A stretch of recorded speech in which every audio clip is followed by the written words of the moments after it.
Shalom Ouvracha, voici nos commentaires sur la paracha de Korach, 38e paracha de la Torah.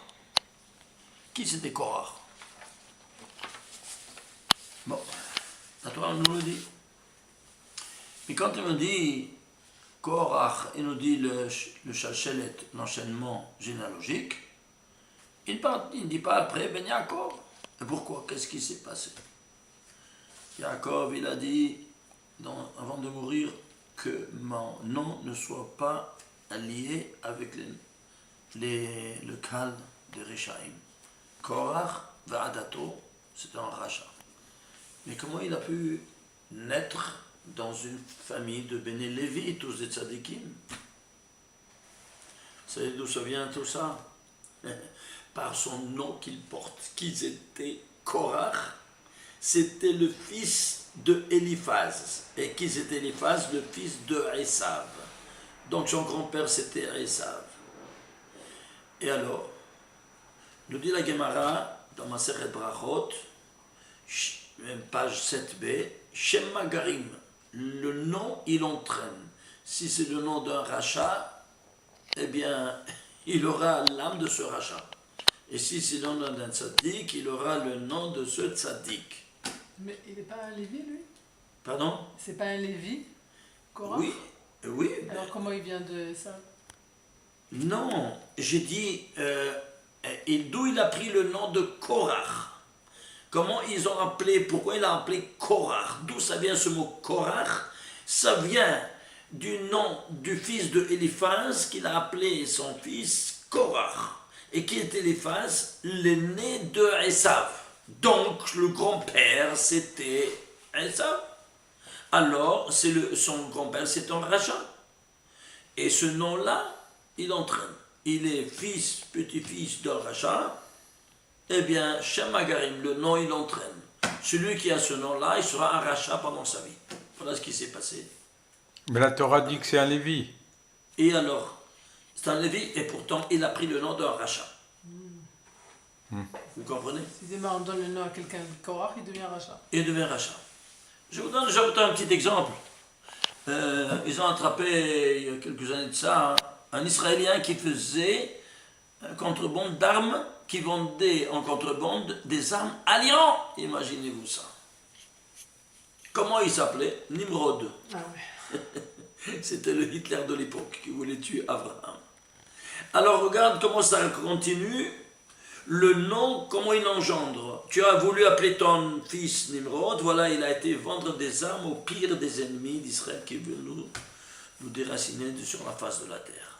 Vous comprenez maintenant qu'est-ce qui se passe? Voilà. Alors faites attention, vous voulez chercher un nom, cherchez-le dans la rose des candidats de la Torah, des tzadikim. À partir de Abraham, en avant, en arrière, non, parce qu'ils n'étaient pas des juifs. Noir n'a pas le droit d'appeler Noir, notre fils, parce qu'il n'était pas juif. Ah, il y a des Ashkenazim, des abrutis diplômés. Comme ça dit l'Arizal. L'Arizal dit non, on n'a pas le droit d'appeler à partir d'Abraham et de Sarah pour les filles. Point final. Qu'est-ce qu'on veut être plus intelligent et plus grand que l'Arizal? Il y a une limite à chaque chose, c'est clair. Adam et Chava, on n'a pas le droit non plus. Pas juif, pas juif, parce que c'est des noms très élevés de rigueur. Donc on n'a pas le droit, si tu veux appeler ça, alors tu auras une vie très rigoureuse et malheureuse. Donc c'est pas le cas de le faire. Bon, ceci étant dit, alors on a compris. Maintenant, voyons un peu dans le Shara Gilgulim, qu'est-ce qu'il nous dit? Qu'est-ce qu'il nous dit? L'Arizal. Qui était Caïn? Et qui était Korach, pardon. Korach, c'était le Gilgul de Caïn. Et Moshe de Hevel. Ici, l'aîné, il va tuer le cadet. Maintenant, il retourne à Gilgul. De nouveau, lui, il veut le tuer. Il dit, toi, tu n'es plus roi. C'est moi qui est roi. Il veut le tuer ou pas? Politiquement, sociologiquement, tout ce que tu veux, il veut l'éliminer. Très bien. Alors, qu'est-ce qui se passe? Et pourquoi il veut l'éliminer? Parce qu'il a été appelé Korach. Voilà que Eliphaz, il a reçu, nous dit le Rashi, je vais vous lire ce verset de Rashi qui nous dit, dans 29e chapitre, 11e verset de Bereshit. Sheradaf Eliphaz ben Esav mitzvat aviv Acharav, Largo, Veisigo. Il a couru, Eliphaz, fils de Esav, après la mitzvah que son père lui a ordonné, va tuer Yaakov. Il le rejoint. Alors, lui, il a grandi où ça, Eliphaz, il a grandi sur les genoux de son grand-père. Qui c'est Yitzhak. Et donc, il a reçu une certaine moralité, il a reçu une certaine tzidkout. Mais quand même, il est le fils d'un rachat, donc il avait ce combat. Et qu'est-ce qui s'est venu? C'est venu un peu à l'eau de rose, cette chose. Alors, quand il l'a rejoint, il lui dit, et qu'est-ce que mon père m'a ordonné de te tuer? Alors, il lui a dit, tu sais quoi? Prends de l'argent que j'ai, et je n'ai plus rien. Alors, quand je n'ai plus rien, alors... c'est comme si je suis mort. Ani kemet, nershav kemet. Un pauvre, il est considéré comme un mort. Alors, tu m'as tué. Et comme ça, il a fait... Il lui a donné, et lui, il a accepté. Alors, ceux-ci ont dit, vous connaissez tous cette histoire. Alors, si c'est ainsi, ici, la même chose. Ici, Korach, il va maintenant quoi? Avoir la même chose. Il ne veut pas le tuer, mais il veut l'éliminer. Eh ben, c'est la même chose. L'éliminer à Moshe. Alors, il y a ici quoi? Il y a une machloket. Tout comme il y a ici une machloket, il y a ici une machloket de nouveau. Tu vois que de nouveau, ça retourne incorporé dans Korach. Et alors, quand il y a une machloket, ça se traduit comme indifférent. Oui, non? Indifférent. Alors, c'est indifférent. Fait la différence entre Korach et Moshe. Korach, c'est 308. Moshe, 345. La différence, combien c'est? 345 moins 308, combien ça te fait? 37? Oui, non? 37? Ah ben, 37 c'est quoi? C'est Hevel, on dévoile après la machloket.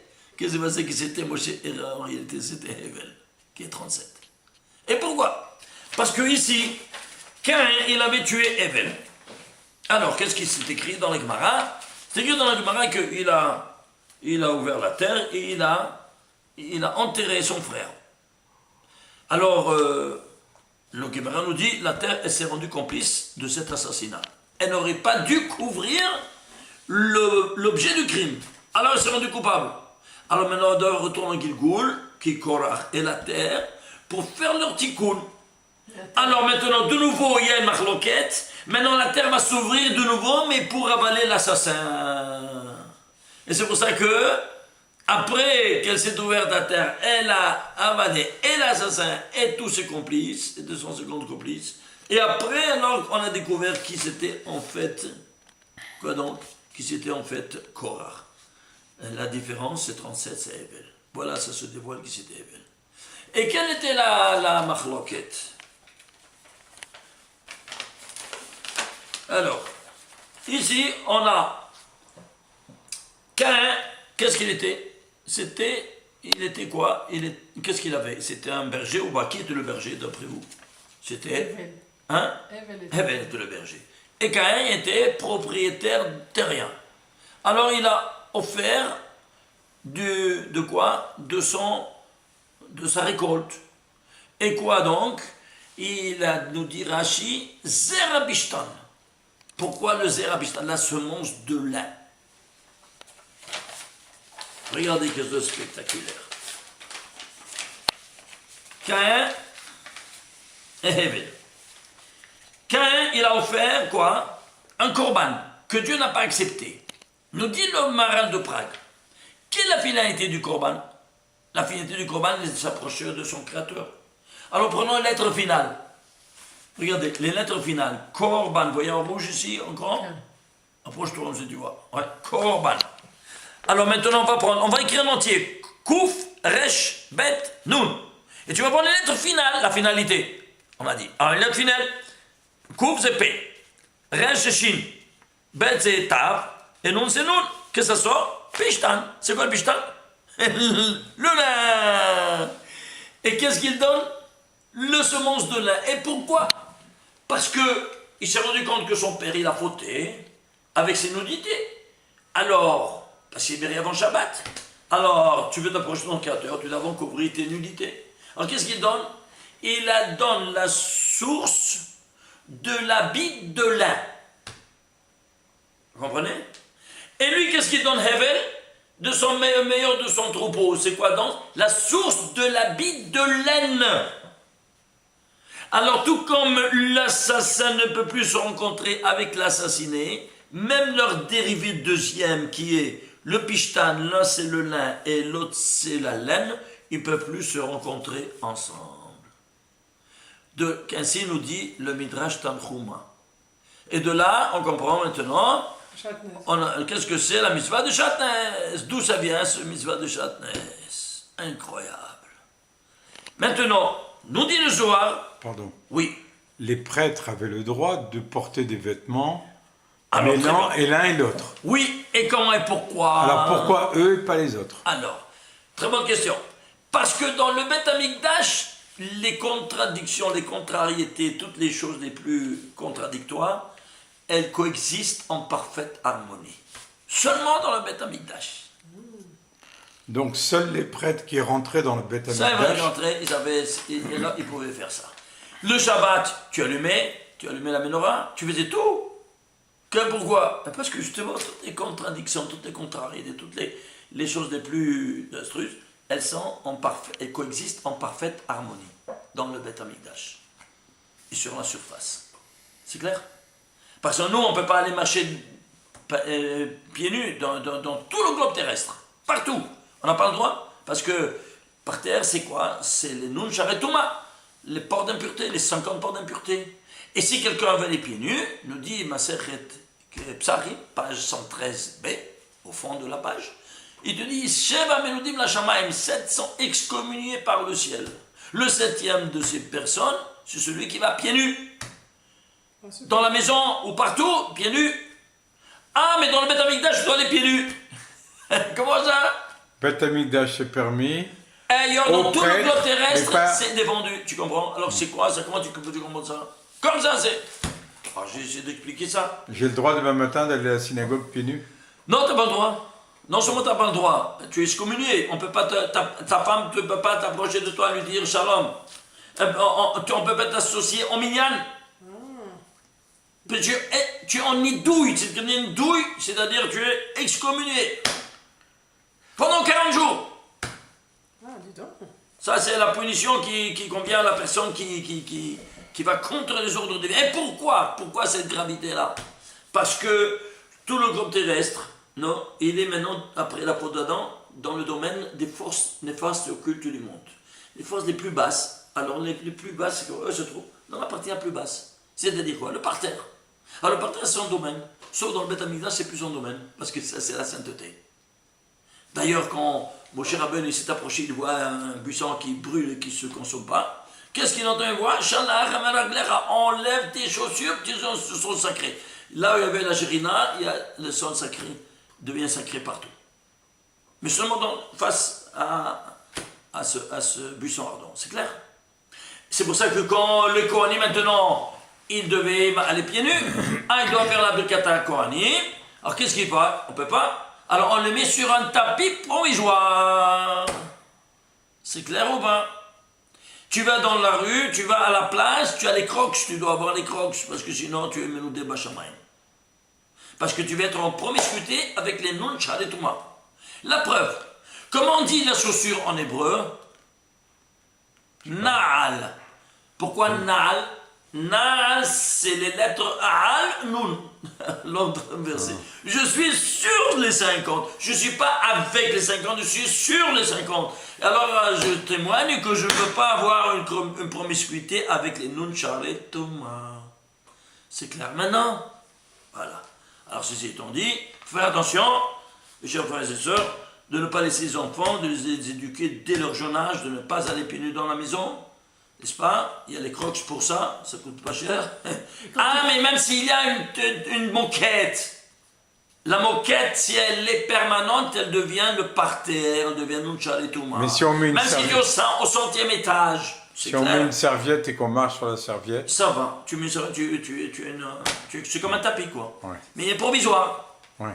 Tu tiens un tapis, aucun problème. C'est clair ou pas? Quand il fait chaud, c'est agréable de marcher pieds nus. C'est agréable, oui, ou c'est plus agréable de quoi moins que d'aller en enfer, plutôt que de voir ça. C'est clair. Alors il faut faire très attention après aux grandes conséquences de nos actions dans ce monde-ci. Ceci étant dit, alors voilà donc que ici, qu'est-ce qu'on a? Que Caïn nous dit le soir, il provenait des forces du mal et des forces du bien. Il avait 90% de mal et 10% de bien. Hevel, le contraire, il avait 90% de bien et 10% de mal. Par contre, si tu mets le 90% de bien sur le plat de la balance de Hevel et le 10% de bien sur l'autre plat de la balance, le 10% de bien de Caïn, il l'emportait sur le 90% de bien de Hevel. Tellement c'était concentré. Ah oui. C'est clair? Alors, lui, avec ce korban, il devait servir les deux forces, et le bien et le mal. Et le Zohar nous dit, quand il a fait ce korban, qu'est-ce qu'il a fait? Le Caïn, il a voulu les habel et la Shekhinah. Il a voulu faire un attentat à la Shekhinah. Qu'est-ce que ça veut dire ça? Casse-toi la tête. Alors, pour le bien, c'est quoi? C'est le pishtan. Le côté du bien, voilà, il a servi le bien. Le pishtan, et pourquoi? Le pishtan, il a la force d'éliminer toutes les forces du mal. Si toi tu as un habit tout en lin, même les coutures, les chaussures, rien, tous les fils en fil de lin, il n'y a personne qui peut te toucher, quoi que ce soit. Tu es invulnérable, tu es Superman. C'est clair ou pas? Ça a été prouvé. C'était dans le Beth Amikdash, tout le Kohen Gadol, il rentrait tout en lin, personne ne pouvait l'attaquer, aucun Mekatreg pouvait l'attaquer.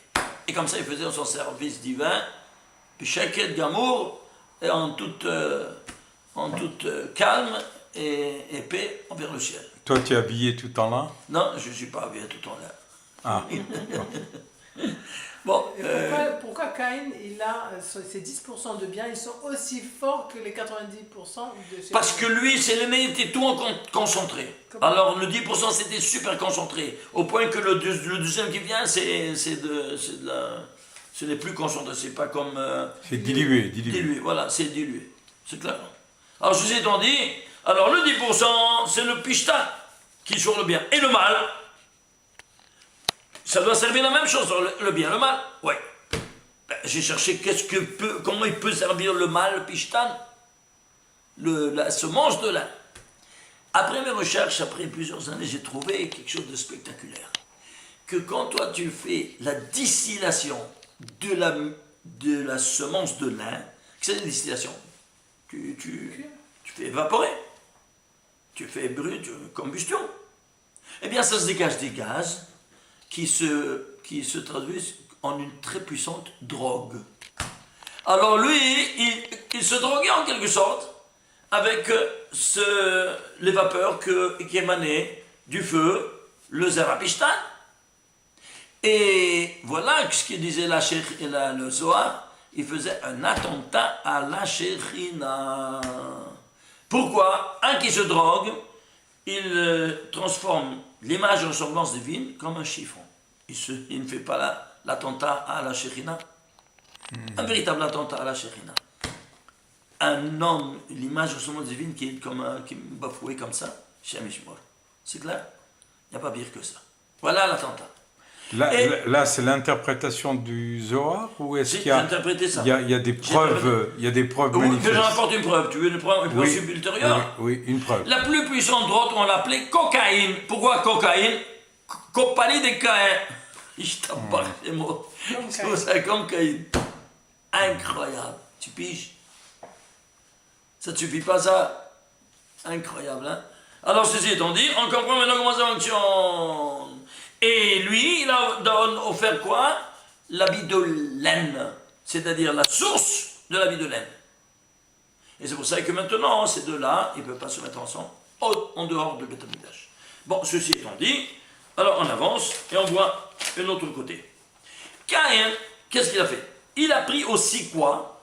Il a pris Talit et Mezuzat. Il a dit, regarde, je t'ai dit tout en terrelet. Qu'est-ce que je dois avoir seulement un fil? Et qu'est-ce qu'il a voulu mettre en Korach qui a dit ça. Oui, mais qu'est-ce qu'il a voulu? Il a voulu mettre en dérision la Torah de Moshe. C'est quoi ça? Mais pourquoi il a pris le talit et la mezouza? J'ai ici 150 c'est Torah. J'ai besoin de mezouza, de 2 parachutes de mezouza à la porte pour rendre caché à cet endroit. Dis-moi, tu es normal? Comme ça, il parlait.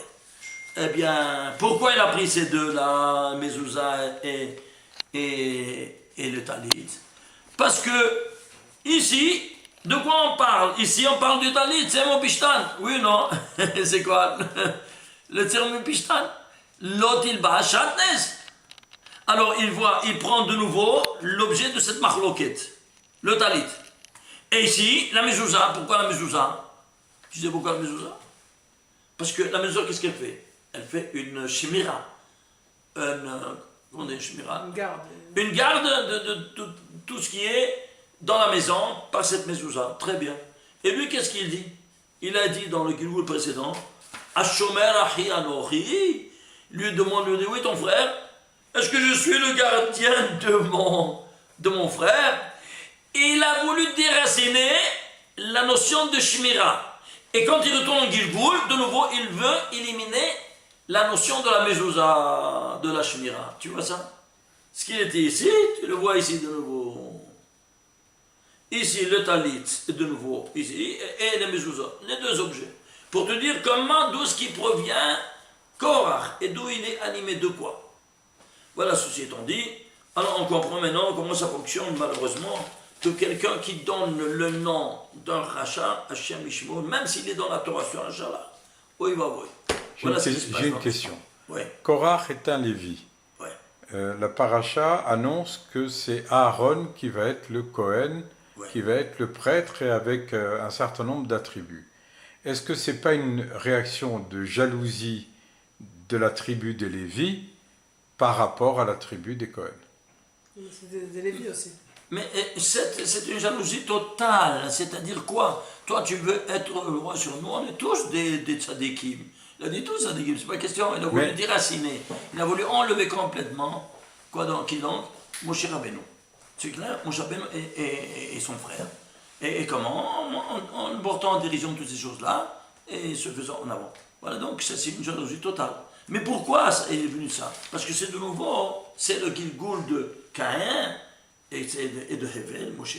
Tu les vois de nouveau ici, dans la même chose. Et ici, cette marloquette maintenant, il fait le tikkun, la terre, ici elle a ouvert la terre, elle a les Hevel. Maintenant ici, elle doit ouvrir sa bouche pour avaler le corps de Korach, Ve'adato, et tous ces 250 associés. Shabbat, Shalom, Mevorach. Vous voulez aussi ajouter que, à propos du Shatnes, les scientifiques ont dévoilé que tisser la laine et le lin ensemble produisent une énergie électromagnétique qui va déranger les neurones en tête. C'est-à-dire, il va apporter un nezek aux neurones en tête. Un dommage. Mais c'est qui les scientifiques et depuis quand ils l'ont prouvé? Ils ont découvert ça aux États-Unis, je ne me souviens pas le nom, vous pouvez rentrer voir en internet, voir ça. Qu'est-ce qu'on veut? Il y a eu cette découverte incroyable que la laine et le lin tissés ensemble produisent un champ électromagnétique qui est nuisible au corps humain et surtout aux neurones de la tête. Eh ben. Alors, ceci, c'est une chose que vient des non-juifs, c'est pas des juifs. Si vous voulez ajouter ça aussi, vous pouvez bien l'ajouter, mais nous, on ne doit pas faire les mitzvot parce qu'il y a une raison. Parce qu'Akadosh Baruch Hu nous a ordonné de faire cette mitzvah, point final. Nous, on le fait avec la Emunah Shlema, que Akadosh Baruch Hu nous a donné ça pour notre bien, point final. On a vu au niveau de l'histoire sainte, pourquoi et comment, qui peut rationaliser une mitzvah, mais ce n'est pas évidemment l'unique de toutes les raisons qui viennent justifier l'existence de cette ordonnance divine. Nous, on doit faire chaque ordonnance divine parce que notre Créateur nous l'a commandé Point final. Si maintenant tu veux trouver que la science elle te trouve d'autres explications qui sont rationnelles et qui te satisfont, tu peux les accepter, mais c'est pas pour cette raison que nous, on l'exécute. C'est clair ou pas? Shabbat shalom.